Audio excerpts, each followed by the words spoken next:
Hello dear students, welcome back to Rohit academy. మీలో ఎవరైనా ఇదే మొదటిసారిగా నా క్లాసెస్ చూడడం జరిగితే సబ్స్క్రైబ్ చేయండి, కంటెంట్ నచ్చితే లైక్ చేయండి, కాంపిటేటివ్ ఎగ్జామ్స్కి ప్రిపేర్ అవుతున్న మీ ఫ్రెండ్స్కి షేర్ చేయండి. ఓకే, ఇక మన కరెంట్ అఫైర్స్లోకి వెళ్తే ఈరోజు May 28th. So look into first current affair. Yes, మేము మీకు ముందే చెప్పాం, లాస్ట్ సండే మనం యూపీఎస్సీ ప్రిలిమ్స్ చూడడం జరిగింది. పేపర్ ఎంత హార్డ్ లెవెల్లో ఇవ్వడం కూడా మనందరం ఎక్స్పీరియన్స్ అయ్యాం. సో ఈ కాంటెక్స్ట్ నుంచి మేము ఏంటి అంటే ఒక కరెంట్ అఫైర్ చెప్పడం జరుగుతుంది. మార్కెట్లో కరెంట్ అఫైర్స్ అందరూ చెప్తున్నారు, బట్ ఆ కరెంట్ అఫైర్ నుంచి మనం స్టాక్ జీకే ఓరియంటెడ్లో కానీ లేదా సబ్జెక్ట్ ఓరియంటెడ్లో కానీ దాని నుంచి మేబీ ఇంకా ఎలా ఆ క్వశ్చన్ అనేది మనకి కమింగ్ ఎగ్జామ్స్లో రావచ్చు అనే ఒక కొత్త ఇనిషియేటివ్ని మేము తీసుకోవడం జరిగింది. అండ్ దానిలో భాగంగానే చాలా కఠినమైన హార్డ్ లెవెల్లో మేము ఇక్కడ క్వశ్చన్స్ని ఫ్రేమ్ చేస్తున్నాం. దీన్ని ఎవరు కూడా ఒక నెగిటివ్లో చూడకుండా పాజిటివ్గా ఓకే ఈ లెవెల్కి మేము అచీవ్ అవ్వాలి, మా పొటెన్షియాలిటీ ఎంత ఉంది అని ఈ క్లాస్తో మీరు ఎగ్జామిన్ చేసుకోండి. సో ఒక క్వశ్చన్ చూడగానే మీకు క్యూరియాసిటీ అనేది జనరేట్ చేసుకోండి. ఓకే, ఈ కరెంట్ అఫైర్ నుంచి ఈ క్వశ్చన్ ఎందుకు ఇలానే అడిగారు, సో ఇది మాకు ఇక్కడ బుక్లో లేదు కదా, బట్ ఇప్పుడే ఎందుకు ఇలా వచ్చింది అనే కాంటెక్స్ట్లో చూడొచ్చు మీరు ఇక్కడ. సో మన ఫస్ట్ క్వశ్చన్ చూడండి, చిత్తరంజన్ లోకోమోటివ్ వర్క్స్ వెస్ట్ బెంగాల్లో ఉందా, మరి బెనారస్ లోకోమోటివ్ ఉత్తరప్రదేశ్లో ఉందా, పాటియాలా లోకోమోటివ్ వర్క్స్ పంజాబ్లో ఉందా, మాదేపూర్ ఎలక్ట్రిక్ లోకో ఫ్యాక్టరీ బీహార్లో ఉందా, తర్వాత వ్యాప్టెక్ లోకోమోటివ్ ఢిల్లీలో ఉందా అనే ఈ కాంటెక్స్ట్లో ఈ స్టేట్మెంట్స్లో ఎన్ని స్టేట్మెంట్స్ కరెక్ట్ ఎన్ని స్టేట్మెంట్స్ రాంగ్ అనే రకంగా ఈ క్వశ్చన్ ఇవ్వడం జరిగింది. ఈ ఎక్స్ప్లెనేషన్ మన కరెంట్ అఫైర్ తర్వాత చూడొచ్చు. ఓకే, సో మన ఫస్ట్ కరెంట్ అఫైర్ ఏంటంటే ఇక్కడ మనకు కనబడుతుంది ఏంటి, Indian railways first 9000 HP 9000 horse power లెవెల్లో electric locomotive engine inaugurated by ప్రధానమంత్రి Modi unveils Dahod loco work shop. ఎక్కడ ఇది? దాహోద్ అండి. ఇది ఎక్కడ అంటే గుజరాత్ లో ఒక డిస్ట్రిక్ట్ అండి. దాహోద్ అనేది గుజరాత్ లో ఒక డిస్ట్రిక్ట్. ఏంటి, మొన్న నరేంద్ర మోడీ గారు చాలా ప్రాజెక్టుని ఇనాగ్రేట్ చేయడానికి గుజరాత్కి వెళ్ళడం జరిగింది. ఆ కాంటెక్స్ట్ లో ఈ దాహోద్ లో ఏంటి 9000 హార్స్ పవర్ తో ఉన్న ఎలక్ట్రిక్ మోటార్స్ అండి. మన దగ్గర ఇప్పటికీ డీజిల్ మోటార్స్ ఉన్నాయి కదా, సో ఎలక్ట్రిక్ మోటార్స్ లో 9000 HP తోనే ఇదే దేశంలో తొలిసారి, this is the first time. ఏంటండి సూపర్లేటివ్, ఇలాంటి క్వశ్చన్స్ మన ఎగ్జామ్ లో ఖచ్చితంగా ఎక్స్పెక్ట్ చేస్తాం. సో ఆ కాంటెక్స్ట్ లో మేబీ క్వశ్చన్ పడితే ఇటీవలి కాలంలో ఆ 9000 HP పవర్ తో ఎక్కడ ఏ ప్రదేశంలో ఎలక్ట్రిక్ మోటార్స్ ని ఎలక్ట్రిక్ లోకోమోటివ్స్ ఫ్యాక్టరీని ఇనాగ్రేట్ చేయడం జరిగింది, లేదు అంటే ఎవరు ఇనాగ్రేట్ చేయడం జరిగింది అనే రకంగా మనం క్వశ్చన్ చూడవచ్చు. ఎవరెవరి సమక్షంలో? Union railway minister Ashwini Vaishnaw and Gujarat CM Bhupendra Patel. Yes, Gujarat CM అని రావడం జరిగింది. మనం మొన్న ఒక కరెంట్ అఫైర్ డిస్కస్ చేసుకోవడం జరిగింది. ఏంటి, గుజరాత్ లో సైబర్ క్రైమ్స్ మరియు పోలీస్ కోసం సీఎం భూపేంద్ర గారు కానీ లేదంటే వారి యొక్క హోమ్ మినిస్టర్ హర్ష సంఘవి గారు ఐ ప్రగతి తేరా తుజ్కో అర్పణ్ అనే 2 వెబ్ పోర్టల్స్ ని ఇనాగ్రేట్ చేయడం జరిగింది అని మాట్లాడుకోవడం జరిగింది. సో ఈ కరెంట్ అఫైర్ కి ఆ కరెంట్ అఫైర్ కూడా యాడ్ చేసుకుని మళ్ళీ ఒకసారి రెమినిస్కింగ్ చేయాల్సిన బాధ్యత మీది. ఓకే, సో ఈ కాంటెక్స్ట్ లో మీరు చూడొచ్చు, ఇది తెలుగు స్క్రిప్ట్ అండి. సో ఇప్పుడు మనకి లోకోమోటివ్ అనే పేరు ఒకటి రావడం జరిగింది. సో ఇప్పటి వరకు ఇండియాలో మేజర్ గా ఒక 5 లోకోమోటివ్స్ ని మనం తీసుకోవడం జరుగుతుంది. ఫస్ట్ ఏంటంటే చిత్తరంజన్ లోకోమోటివ్ వర్క్స్, ఇవన్నీ డీజిల్ తో అండి. చిత్తరంజన్ లోకోమోటివ్ వర్క్స్ ఎక్కడుంది? చిత్తరంజన్, ఇది వచ్చేసి వెస్ట్ బెంగాల్లో ఇది లొకేట్ అయి ఉండడం జరిగింది. బెనారస్ పేరులోనే మీకు కనబడుతుంది. బెనారస్ అంటే వారణాసి, కాశీ, ఇది ఎక్కడ? ఉత్తరప్రదేశ్ ఉండడం జరుగుతుంది. పాటియాలా ఇది ఎక్కడ ఉండడం జరుగుతుంది? ఇది పంజాబ్ లో ఉండడం జరుగుతుంది.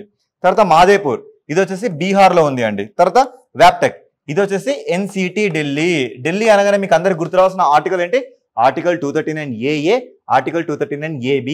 సో ఈ రకంగా గుర్తుపెట్టుకోవాల్సిన అవసరం ఎంత ఉంది. మన క్వశ్చన్ చూద్దామండి. ఎస్, ఇది మన క్వశ్చన్ చూడండి. Chittaranjan West Bengal, yeah correct. Banaras Uttar Pradesh, yes. Patiala Punjab, Madhepur Bihar, వ్యాప్టెక్ Delhi. So all statements are correct. అంటే ఒక కరెంట్ అఫైర్ అనేది ఏంటి, రైల్వేకి రిలేట్ అయి ఉంది. ఆ రైల్వేకి రిలేట్ అయిన లోకోమోటివ్స్ గురించి ఇంతకుముందు మనం క్వశ్చన్ చూడొచ్చా? ఆ రంగు ఈ క్వశ్చన్ చాలా వరకు సెంట్రల్ ఎగ్జామ్స్ లో RRBలో కానీ ఇతర సెంట్రల్ ఎగ్జామ్స్ లో మనం ఈ క్వశ్చన్ చూడడం జరిగింది. Okay, look in to next current affair. Yeah, second question చూడొచ్చు ఇక్కడ మనం. Several types of bacteria can break down and eat oil spills. Oil spills అంటే చాలా వరకు బ్యాక్టీరియాస్ తింటాయంట. తర్వాత ఆల్కనీ ఓరాక్స్ బొర్కుమెన్సిస్ అండ్ మెరినోబాక్టర్, ఇలాంటి ఈ రెండు రకాలైన బ్యాక్టీరియా అంట. మొత్తానికి అయితే ఆయిల్ స్పిల్స్ అంటే ఏదైతే మన సముద్రాల మీద ఆయిల్ స్పిల్స్ పడుతున్నాయో ఆ ఆయిల్ స్పిల్స్ ని తినే బ్యాక్టీరియాస్ ఇలాంటి కాంట్రిబ్యూషన్ చేస్తాయని ఫస్ట్ స్టేట్మెంట్. సెకండ్ స్టేట్మెంట్ చూడండి, Pseudomonas putida have been genetically modified to enhance their oil degrading capabilities. అంటే ఆయిల్ స్పిల్ ని తినడంలో సూడోమోనాస్ కూడా ఒక కైండ్ ఆఫ్ బ్యాక్టీరియా అని ఇక్కడ చెప్పడం జరుగుతుంది. సరే ఏంటి ఆయిల్ స్పిల్స్ ఏంటి, బ్యాక్టీరియా ఏంటి? ఎస్, ఇదేనండి మన కరెంట్ అఫేర్. ఈ current affair related to biology. Yes, మీకు అందరికీ నేను ముందే చెప్పా ఏంటి, current affair is not a single subject, it is a combination of everything, it is a combination of all subjects కదా. సో ఆ కాంటెక్స్ట్ లో ఏం జరిగిందంటే, కేరళ కోస్టల్ రేంజ్ లో మన లైబీరియా దేశం నుంచి వస్తున్న ఒక కార్గో షిప్ అది అక్కడ ఏంటి సముద్రంలో పడిపోవడం జరిగింది. అందులో ఉన్న కంటైనర్స్ లో ఉండే చాలా వరకు ఆయిల్ అనేది లీకేజ్ జరిగింది. ఆ లీకేజ్ జరిగి ఏంటి సర్ఫేస్ ఆఫ్ ది సీ, ఆ సముద్రం సర్ఫేస్ మీద ఆ ఆయిల్ మొత్తం స్పిల్ అవ్వడం జరిగింది. ఆయిల్ మొత్తం స్పిల్ అవుతే ఏం జరుగుతుంది, సన్ రేస్ అనేటివి లోపలికి వెళ్తాయా, వెళ్ళవు. ఆ వెళ్ళకపోవడం వల్ల ఏం జరుగుతుంది, లోపల ఫోటోసింథసిస్ జరగకపోవచ్చు, లేదంటే ఫిష్ కి కానీ ఇంకా మెరైనరీ ఇష్యూస్ కానీ ఆక్సిజన్ లభించకపోవచ్చు. ఈ కారణాల వల్ల డైవర్సిటీ దెబ్బతింటుంది కదా. సో ఈ కాంటెక్స్ట్ లో మనం ఏం చేసామంటే ఆ ఆయిల్ స్పిల్స్ ని కూడా తినే బ్యాక్టీరియాని మనం డెవలప్ చేయడం జరిగింది. అర్థమవుతుందా? సో మన కరెంట్ అఫైర్ చూస్తే ఇది అండి సిచ్యువేషన్. ఈ షిప్ అనేది, ఈ కార్గో షిప్ అనేది మనకి లైబీరియా నుంచి రావడం జరిగింది. ఇది ఈ రకంగా సముద్రంలో మునిగిపోయింది. ఇక్కడ మీకు కంటైనర్స్ కనబడుతున్నాయి కదా. ఎస్, ఈ కంటైనర్స్ నుంచి ఆయిల్ అనేది స్పిల్ అయిపోయి సముద్రం మీద ఇలా మనకి తేలడం జరుగుతుంది. సో అప్పుడు ఏం జరుగుతుంది, సన్ రేస్ అనేటివి దీని లోపలికి వెళ్ళకపోవడం వల్ల కింద ఉన్న సిస్టమ్ ఏం జరుగుతుంది, కంప్లీట్ గా డిస్టర్బెన్స్ జరుగుతుంది కదా. సో ఈ కాంటెక్స్ట్ లో ఏంటి అంటే వాటిని తినే బ్యాక్టీరియా గురించి ఇక్కడ అడ్రస్ చేయడం జరిగింది. ఏంటి, బ్యాక్టీరియాలకి ఆ పవర్ ఉందా అంటే ఎస్, అబ్సల్యూట్లీ. సూడోమోనాస్ పుటిడా ఎస్పెషల్లీ ఇది ఆయిల్ స్పిల్ ని తినేసే బ్యాక్టీరియా. అర్థమవుతుంది కదా. సో ఒక కరెంట్ అఫైర్ రిలేట్ చేస్తూ బయాలజీ క్వశ్చన్స్ కూడా అడగడానికి ఆస్కారం ఉంటుంది. ఇదే కదా మన యూపీఎస్సీ ప్రిలిమ్స్ లో చూడడం జరిగింది. ఎస్, తర్వాత వెరీ రీసెంట్ గా మనం ఇదే కేరళలో విజింజం పోర్ట్ గురించి కూడా మనం మాట్లాడుకోవడం జరిగింది. ఏంటి వెరీ రీసెంట్ గా దీన్ని నరేంద్ర మోడీ గారు ఇనాగ్రేట్ చేయడం జరిగింది. Especially for what, transshipment. అంటే ఏంటి అంటే ఆ రోజు మనం డిస్కస్ చేయడం జరిగింది. ఇక్కడ మీకు కనబడుతుంది కదా, ఇది అండి విజింజం, ఇది త్రివేంద్రం, ఇది కొల్లం, మీకు కనబడుతుంది కదా. ఈ రేంజ్ లో ట్రాన్స్షిప్మెంట్ అంటే పెద్ద షిప్స్ అనేటివి ఇక్కడ వెయిట్ చేస్తుంటే చిన్న షిప్స్ ఈ షిప్స్ అన్ని మెల్లిగా ఇక్కడికి వెళ్ళి ఆ కార్గోని రీచ్ చేయడం జరుగుతుంది. సో ఇలాంటి ఒక లాజిస్టిక్ ఫెసిలిటీని మన దేశంలో మనం క్రియేట్ చేయడం జరిగింది. ఆ కాంటెక్స్ట్ కూడా ఇక్కడ మనం చూడొచ్చు. ఎందుకంటే వెరీ రీసెంట్ గా అడగడానికి ఛాన్స్ ఉన్న ఏరియా ఇది. ఏమని అడగచ్చు, ఇంటర్నేషనల్ సీ పోర్ట్ విజింజం ఎక్కడ లొకేట్ అయింది, తమిళనాడ, కేరళనా, కర్ణాటకనా, ఈ రకంగా మనం చూడొచ్చు. ఆ విజింజం యొక్క స్పెషాలిటీ ఏంటి, ట్రాన్స్షిప్మెంట్. సో ఈ రకంగా మనం క్వశ్చన్స్ ని హ్యాబిట్ చేసుకోవాల్సిన అవసరం ఎంతగానో ఉంది. యా, నెక్స్ట్ క్వశ్చన్ చూడండి. ఇక్కడ a new species of bacteria named Niallia tianjinensis has been discovered on dash Tiangong space station. This is the first time a novel microbial species has been identified aboard orbiting laboratory. So context ఏంటి అంటే very recent గా నియాలియా టియాంజెన్సిస్ అనే ఒక కొత్త రకమైన బ్యాక్టీరియాని ఏ space station ద్వారా, Tiangong space station ద్వారా మనం దాన్ని ఐడెంటిఫై చేయడం జరిగింది. అది ఏ దేశం కనుగొన్నది అంటే దాన్ని ఏ దేశం ఫైండ్ అవుట్ చేసింది ఆ బ్యాక్టీరియాని అనేది కాంటెక్స్ట్ అండి. సో మనం వెరీ రీసెంట్ గా ఒక 7 days కింద మాట్లాడుకోవడం జరిగింది.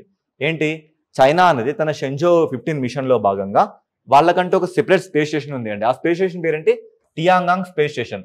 ఆ టియాంగాంగ్ స్పేస్ స్టేషన్ ని వాళ్ళు చెక్ చేస్తే వాళ్ళకు కొత్త రకమైన బ్యాక్టీరియా దొరికింది. ఆ బ్యాక్టీరియాకి వాళ్ళు పెట్టిన పేరు ఏంటంటే నియాలియా టియాంజెన్సిస్. సో అది ఏ దేశానికి సంబంధించింది అని మాట్లాడుతుంది, చైనానా, జపానా, తైవానా, సౌత్ కొరియానా? చెప్పా కదా ఇప్పుడు ఆన్సర్ చైనా. సార్ ఎందుకు సార్ ఇలాంటి క్వశ్చన్స్ ఎందుకు అంటే ఇప్పుడు ఏంటి అంటే ఇక్కడ మీరు చూడొచ్చు, మళ్ళీ చైనా మనకి లైమ్ లైట్ లోకి రావడం జరిగింది. దాని ప్రాజెక్ట్ పేరు ఏంటి అంటే టియాన్వెన్-2 మిషన్. టియాన్వెన్-2 మిషన్ ఏంటి అంటే ఇక్కడ మీరు చూడొచ్చు, ఇది ఏంటి అంటే ఇది ఎర్త్ అండి, ఇది ఎర్త్, దిస్ ఇస్ మూన్. ఈ మధ్యలో ఈ మూన్ నుంచి ఒక పార్ట్ చాలా కాలం కింద డిపార్ట్ అయిపోయి ఇలా ఆస్ట్రాయిడ్ లా తిరుగుతుంది అంట. అండ్ ఈ ఆస్ట్రాయిడ్ ని మనం ఏమంటున్నామంటే మన భూమికి ఒక పార్షల్ సాటిలైట్ లాంటిది అని కూడా అంటాం. ఎందుకంటే అది మన భూమి తిరుగుతున్న ఆర్బిటర్ రేంజ్ లోనే తిరుగుతూ ఉంది. సో దీని మీద పరిశోధన చేయడానికి China is set to launch its first mission to survey and sample and near earth asteroid.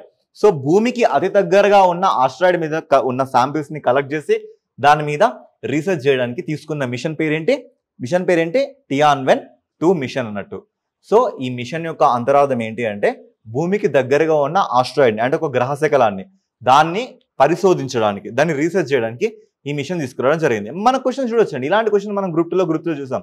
ఏంటి సంథింగ్ ఒక ప్రాజెక్ట్ ఇచ్చి ఇది ఏ దేశానికి రిలేటెడ్ ప్రాజెక్ట్ అని అడిగే విధానాన్ని మనం చూస్తూనే ఉన్నాం. సో ఇక్కడ ఇన్ డీటెయిల్ చూద్దాం. ఇన్ డీటెయిల్ ఏంటి అంటే ఇక్కడ మనకు కనబడుతుంది ఏంటంటే ఎస్ ఆ ఆస్ట్రాయిడ్ పేరు ఏంటంటే కామె ఒలోవా. ఇక్కడ మీకు కనబడుతుంది కదా కామె ఒలోవా.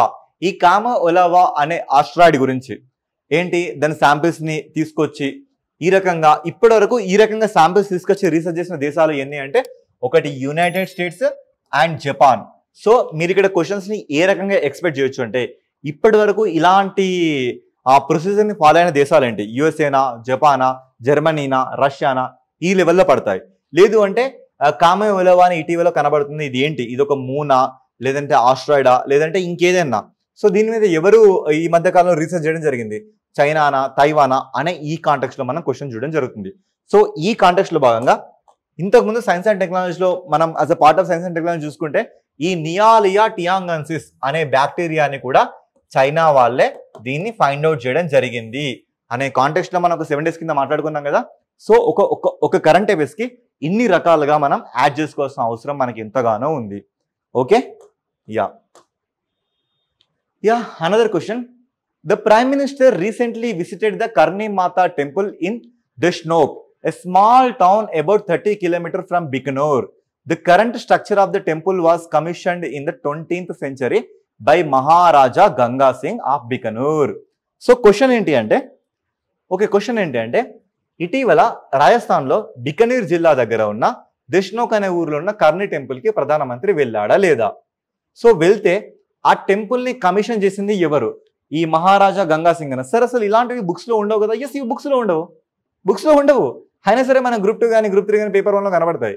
ఎందుకు కనబడతాయి అంటే వార్తల్లో ఏదైతే ఫేమస్ గా ఉంటుందో, కరెంట్ ఇష్యూస్ లో అండ్ కరెంట్ అఫైర్స్ లో ఏదైతే ఎక్కువగా లైమ్ లైట్ లో ఉంటుందో ఇలాంటి క్వశ్చన్స్ ని అడిగే ప్రాక్టీస్ ని మనం గత కొన్ని ఏళ్ళ నుంచి చూడడం జరుగుతుంది. ఆ ఆస్పెక్ట్ లో ఇలాంటి క్వశ్చన్స్ ని మేము డిజైన్ చేయడం జరిగింది. ఏదో ఒక కరెంట్ అఫైర్ చెప్పొచ్చు, జనరల్ గా చెప్పి వెళ్ళిపోవచ్చు, కానీ వెళ్ళిపోతే అది ఎంతవరకు గుర్తుంటుంది, దాన్ని ఎంతవరకు నువ్వు దాన్ని అక్వైర్ చేయగలుగుతున్నావు, ఎంతవరకు దాన్ని అప్లై చేయగలుగుతున్నావు, అర్థమవుతుంది కదా మీ అందరికి నేను ఏం మాట్లాడుతున్నానో. ఎస్, ఈ కాంటెక్స్ట్ లో ఏంటి అంటే ఇక్కడ మీరు చూడొచ్చండి. ఇదేంటి అంటే ఇది కర్ణీమాత టెంపుల్ అండి. మీకు ఇక్కడ కనబడుతుంది కదా, ఇది కర్ణీమాత టెంపుల్. ఈ కర్ణీమాత టెంపుల్ ముందు మీకు ర్యాట్స్ కనబడుతున్నాయి కదా, ఎలుకలు. ఎస్, ఎలుకలు, ఇవన్నీ ఎలుకలు కనబడుతున్నాయి కదా. సో ఇదేంటి అంటే ఇది మన దేశంలో ఒక డివోషన్ స్పిరిచువాలిటీకి ఇది ఒక నిదర్శనం అండి. ఏంటి అంటే ఈ టెంపుల్లో మనం ఎక్కువగా ఈ ఎలుకల్ని పూజించడం జరుగుతుంది. ఇది ఒక డిఫరెంట్ డైవర్సిటీ సంబంధించిన ఇష్యూ. ఇది ఎక్కడుంది? బికనీర్ డిస్ట్రిక్ట్ లో దెష్నోక్ అనే ఊరి దగ్గర ఈ టెంపుల్ ని మనం చూడొచ్చు. ఈ టెంపుల్ ని ఇటీవలి కాలంలో వెరీ రీసెంట్ గా ప్రధానమంత్రి నరేంద్ర మోడీ గారు దీన్ని సందర్శించడం జరిగింది. ఆ ఆస్పెక్ట్ లో మనకి ఇది లైమ్ లైట్ లోకి రావడం జరిగింది. సో ఇది లైమ్ లైట్ లోకి రావడం జరిగింది కాబట్టి దీని చుట్టూ ఉన్న ఇన్ డీటెయిల్ అనాలిసిస్ మనకు అవసరం. ఎనీ ఎగ్జామ్, అది స్టేటే కానీ సెంట్రల్ కానీ ఏదైనా కానీ. సో దీని చుట్టూ ఉన్న ఇష్యూస్ మీద క్వశ్చన్స్ ని ఫ్రేమ్ చేయడానికి ఛాన్స్ ఉంది. ఓకే, ఇన్ డీటెయిల్ చూద్దామండి. ఇన్ డీటెయిల్ చూస్తే ఇక్కడ ఏంటి అంటే దీన్ని ఎవరు కమిషన్ చేయడం జరిగింది అంటే అప్రాక్సిమేట్లీ 20th centuryలో మహారాజా గంగా సింగ్ ఆఫ్ బికనూర్. ఈ మహారాజా గంగా సింగ్ దగ్గర మహారాజా రాణా ప్రతాప్ గానీ లైక్ ఏదో రకం క్వశ్చన్ చేంజ్ చేసే ఛాన్స్ ఉంది. ఎవరు దీన్ని కమిషన్ చేశారంటే, ఎవరు దీన్ని నిర్మించారంటే మహారాజా గంగా సింగ్ గారు నిర్మించడం జరిగింది. అండ్ దీనికి సంబంధించిన వంశస్థులు ఎవరు అంటే చరణ్ వంశస్థులు అండి. ఎస్, చరణ్ వంశస్థులు, తర్వాత రాజపుత్రులు, రాజ్పుత్ వంశస్థులు. ఈ ఇద్దరు వంశస్థులు ఈ టెంపుల్ ని చాలా కాలం నుంచి దీన్ని కాపాడడం జరుగుతుంది. అండ్ దీనికి సంబంధించిన పూజలు కానీ దీని మెయింటెనెన్స్ ని కానీ వీళ్ళు చూసుకోవడం జరుగుతుంది. అండ్ ఇక్కడ ఉన్న ర్యాట్స్ ని, ఈ ర్యాట్స్ ఏంటి అంటే ఆ చరణ్ వంశస్థులకు సంబంధించిన వాళ్ళ పూర్వీకులు మళ్ళీ జన్మించారు అని ఒక వాళ్ళ నమ్మకం అది. సో ఇక్కడ ఈ ర్యాట్స్ ని మనం ఏమని పిలుస్తున్నాం అంటే కబాస్. ఏమని పిలుస్తున్నాం? కబాలు అని మనం ఈ ర్యాట్స్ ని పిలవడం జరుగుతుంది. సో ఈ ఆస్పెక్ట్ లో మనం ఏంటి అంటే అస్ ఎ జాగ్రఫికల్ లొకేషన్ పార్ట్ లో చూస్తే కర్ణీమాత టెంపుల్ అనేది ఎక్కడ ఉండడం జరిగింది, సో అది ఏ డిస్ట్రిక్ట్ దగ్గర ఉండడం జరిగింది, అండ్ కూడా ర్యాట్స్ ని పిలవడం, ఆ ర్యాట్స్ ని ఏ నేమ్ తో అడ్రస్ చేయడం జరుగుతుంది, అండ్ దాంతో పాటు అది ఏ వంశస్థులు కట్టారో దాని గురించిన హిస్టరీ ఈ రకంగా చూసుకోవాల్సిన అవసరం ఎంతగానో ఉంది. ఓకే, ఎస్, ఇది తెలుగు స్క్రిప్ట్ అండి. Yeah, another question. As of late April 2025, Tamil Nadu has 69 products with geographical indication tags. This makes it the state with the second highest number of GI tagged products in India. Trailing only Uttar Pradesh which has 79. Okay, ఇక్కడ 5th current అఫైర్ని మనం observe చేస్తే, so question చూడండి. Sir ఏంటి sir question అంత పెద్దగా ఉంది? Yeah, ఇలాంటి ప్రాక్టీసే కదా మనం గత గ్రూప్ 2 కానీ గ్రూప్ 3 కానీ యూపీఎస్సీలో చూసాం. సో ఇక్కడ ఏం టెన్షన్ పడకండి, ప్రతి ఒక్కటి ఇండివిజువల్గా, లేదు అంటే ఒకటవది ఇండివిజువల్గా, రెండవది ఇండివిజువల్గా, మూడవది ఇండివిజువల్ వస్తే సార్ ఈజీ క్వశ్చన్ అని అంటొచ్చు. ఇక్కడ ఏంటి అంటే 3 ఈజీ క్వశ్చన్లు ఒక దగ్గర కలిసిపోయాయి. అర్థమవుతుందా? 3 ఈజీ క్వశ్చన్లు ఒక దగ్గర కలిసిపోయాయి. సో అది మీకు హార్డ్ క్వశ్చన్ లా కనబడుతుంది, అంతే, ఇంకేం లేదు. ఓకేనా? సో ఇండివిజువల్ చూద్దామండి. ఫస్ట్ ఏంటంటే ఏప్రిల్ 2025 నాటికంట తమిళనాడులో 69 జిఏ ప్రొడక్ట్స్ ఉండి తమిళనాడు 2nd ప్లేస్ లో ఉందండి. ఇండియా అంటే ఇండియాలో జిఏ ప్రొడక్ట్స్ 69 ప్రొడక్ట్స్ తోని తమిళనాడు 2nd పొజిషన్ లో ఉంది అంట. ఫస్ట్ పొజిషన్ లో Uttar Pradesh with 79 GI products. Uttar Pradesh 79 GI products తో ఉంది అంట, తమిళనాడు 69 జిఏ ప్రొడక్ట్స్ తో 2nd ప్లేస్ లో ఉండడం జరిగిందని ఫస్ట్ స్టేట్మెంట్. ఇది కరెక్టా రాంగా? ఓకే, కాస్త హోల్డ్ లో పెట్టండి.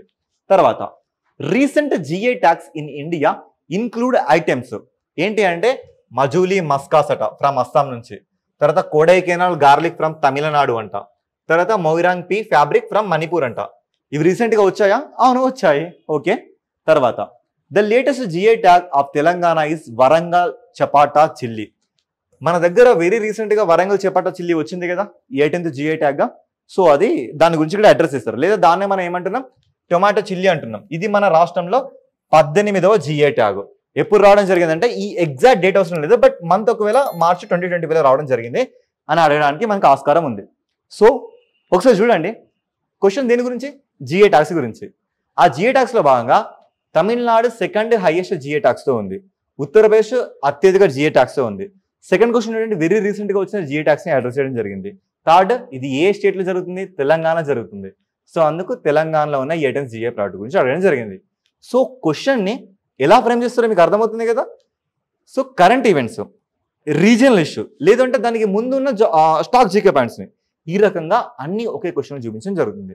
సో స్టేట్మెంట్స్ కూడా చూడండి, ఎన్ని కరెక్ట్? 1, 2 కాదు, ఓన్లీ 1 కరెక్టా, ఓన్లీ 2 కరెక్టా, లేదా అన్ని కరెక్టా, లేదా ఏది కరెక్ట్ కాదా? అర్థమవుతుంది కదా ఈ ప్రాక్టీస్ అనేది ఎలా ఉందో. ఓకే, ఈ కరెంట్ అఫైర్ ఏందో ఒకసారి చూసేద్దాం. యా, వెరీ రీసెంట్ గా తమిళనాడులో కుంభకోణం బీటిల్ లీఫ్, ఇదేనండి కుంభకోణం బీటిల్ లీఫ్ అంటే ఏంటి? తమలపాకు, కుంభకోణంలో దొరికే తమలపాకు. ఇది ఎస్పెషల్లీ కావేరీ నది తీరం డెల్టాలు మీకు ఐడియా ఉన్నాయి కదా, ఆ కావేరీ నది దగ్గర ఉన్న డెల్టాల్లో ఆ వ్యవసాయ భూముల్లో పండుతున్న పంట అన్నట్లు. అలాంటి ఆ డెల్టాలో ఉన్న అగ్రికల్చర్ క్రాప్స్ లో వచ్చిన first GI tag in India ఇదేనండి. First GI tag in India from agriculture lands from deltas. అర్థమవుతుంది కదా, డెల్టా ప్రాంతంలో వ్యవసాయ భూముల్లో పండుతున్న పంటల నుంచి వచ్చిన మొట్టమొదటి జిఏ ట్యాగ్ ఇది దీనికి ఉన్న స్పెషాలిటీ. అందువల్ల అది ఏ ఎగ్జామ్ అయినా సరే మనం దీన్ని ఎక్స్పెక్ట్ చేయొచ్చు. ఓకే, ఆ తర్వాత ఏంటి అంటే తోవలై ఫ్లవర్ గార్లాండ్. ఇక్కడ మీకు కనబడుతుంది కదా తోవలై ఫ్లవర్ గార్లాండ్. ఇది చూడండి, దీని ఇంపార్టెన్స్ ఏంటి అంటే సార్ ఒక పూలమాలకి, అంటే తోవలై పూలతో చేసిన ఆ పూలమాలకి ఇవ్వడం ఏంటి? ఎస్, ఇక్కడ ఏంటి అంటే జామెట్రీ డైమెన్షన్స్ లో దీన్ని వాడుతూ దీన్ని అల్లే విధానం ఆ ప్రాంతంలో తప్ప ఇంకెక్కడా కూడా ఇది మ్యాచ్ అవ్వదు. ఆ లెవెల్లో దీన్ని అల్లడం జరుగుతుంది. అందువల్ల ఈ రెండింటికి వెరీ రీసెంట్ గా తమిళనాడులో ఈ రెండింటికి మనం జిఏ ట్యాగ్స్ ఇవ్వడం జరిగింది. సో ఒకసారి బ్రీఫ్ గా చూస్తే, ఇక్కడ మనం బ్రీఫ్ గా చూస్తే ఏంటంటే కుంభకోణం తమలపాకు ఆ జిఏ ట్యాగ్ రావడం జరిగింది. ఇది అండి ఇక్కడ ఇంపార్టెంట్ ఏంటి అంటే మొదటి వ్యవసాయ ఉత్పత్తి ఎక్కడి నుంచి? డెల్టా ప్రాంతం నుంచి లభించిన మొదటి వ్యవసాయ ఉత్పత్తి, మొదటి అగ్రికల్చర్ ప్రొడక్ట్ అన్నట్టు. సో కుంభకోణంలో మరియు తంజావూరు ప్రాంతాల్లో పండించిన ఈ ఆకు ముదురు నుంచి లేత ఆకుపచ్చ రంగు మరియు రుచికి ప్రసిద్ధి చెందింది. ఓకే, తర్వాత ఒలియాండర్ మరియు గులాబీ పూలతో తయారు చేయబడిన తోవలై మాణిక్కా మాలై. ఎస్, పేరేంటి? తోవలై మాణిక్కా మాలై. దేంతో తయారు చేయడం జరుగుతుంది? గులాబీ పూలతో మరియు ఒలియాండర్ పూలతో, వీటితో దీన్ని చేయడం జరుగుతుంది. ఇది ఎస్పెషల్లీ జామెట్రిక్ డిజైన్స్ ని వాడుతూ దీన్ని చేయడం జరుగుతుంది. వెరీ రీసెంట్ గా ఈ రెండింటితో తమిళనాడులో 69 జిఏ ట్యాగ్స్ ఉన్నాయి. ఈ రెండింటితో 71కి రావడం జరిగింది. అదే ఉత్తరప్రదేశ్ లో హైయెస్ట్ గా 79 ఉండడం జరిగింది. అదే తెలంగాణలో ప్రజెంట్ 18 జిఏ ట్యాగ్స్ ఉండడం జరిగింది. అండ్ వీడియో చూస్తున్న మీ అందరికీ నేను ఇస్తున్న క్వశ్చన్, తెలంగాణలో మొదటి జిఏ ట్యాగ్ ఏంటి? అండ్ భారతదేశంలో మొదటి జిఐ ట్యాగ్ లభించిన ప్రొడక్ట్ ఏంటి? తెలిస్తే ఖచ్చితంగా కింద కామెంట్ చేయండి. తెలియకపోతే తెలుసుకోవాలని కింద కామెంట్ చేయండి. ఎందుకంటే కామెంట్ చేయడం వల్ల అది మీకు ఎక్కువ రోజులు గుర్తుంటుంది. అర్థమవుతుందా? సో ఈ ఆస్పెక్ట్లో మన రెట్రోస్పెక్టివ్లో భాగంగా అసలు ఈ జిఐ ట్యాగ్స్ని ఎవరిస్తారంటే ఇది చెన్నైలో ఉండడం జరుగుతుంది. పేరు ఇక్కడ మీకు కనబడుతుంది కదా, ఇదేనండి దాని ఆఫీస్ బిల్డింగ్ ఇదే. సో పేరేంటి? Intellectual properties of India patents designs trade marks geographical indication IP building అంటే ఇంటలెక్చువల్ ప్రాపర్టీస్. ఇది ఎక్కడుంది? చూడండి గిండి చెన్నైలో కనబడుతుంది కదా. Guindy famous for what? Snakes park. ఇక్కడ అంటే పాములకు సంబంధించిన పార్క్ మనం గిండిలో చూడొచ్చు. ఓకేనా? ఇది మనకి ఎలా ఎస్టాబ్లిష్ అయిందంటే registry was established within the 1999 act. ఇది very very very very important అండి. ఇది 1999 చట్టంతోనే ఇది ఏర్పడ్డది. కమెన్స్మెంట్ ఎప్పుడు? The act came into force on September 2003. 2003లో ఈ ఆఫీస్ అండి మీరు చూస్తున్న ఈ ఆఫీస్ అనేది ఎస్టాబ్లిష్ అవ్వడం జరిగింది. ఓకేనా?